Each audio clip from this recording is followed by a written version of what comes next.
Uy, hello mga kagudi. Share ko lang, meron akong napanood na isang vlogger na ang sabi niya, napabili siya ng maraming snack na ganito kasi nasarapan daw siya habang kinakain niya to sa eroplano at nadismaya naman siya nung nakain niya to sa kanilang bahay. Ang sabi niya, may iba talagang ibang-iba ang lasa nito at parang may kulang daw sa panlasa niya nung time na kinakain niya sa bahay at iba sa panlasa nung kinakain niya sa eroplano. Okay? Ganito kasi yon ating.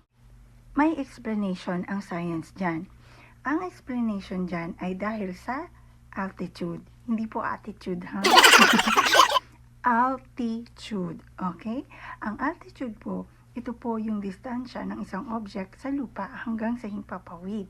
Kung ang eroplano ay umaakyat pataas ng mga let's say 30,000 feet, okay, yung pressure po ay tumataas din hanggang sa ang humidity ay bumababa ng 12%. So that means mas magiging tuyot pa sa disyerto. Okay? Kung kaya naman ang ating nasal cavity at ang ating taste bud ay nababawasan. Okay? Kung saan 80% ng ating panlasa at ang ating pangamoy ay doon nanggagaling. Yun po ang dahilan. Okay? Pero ang hindi ko maintindihan, hindi pa rin maiwasan na maamoy ang mga katabing talaga naman. 'Di ba? Alam niyo 'yan sa mga madalas nagta-travel. Okay, iba't ibang amoy.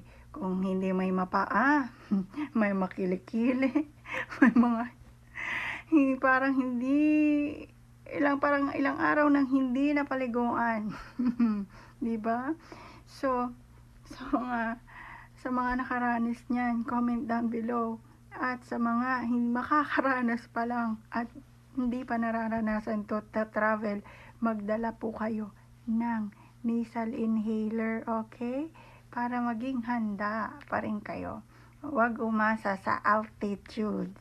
Mag-attitude ka rin, te. Paminsan-minsan.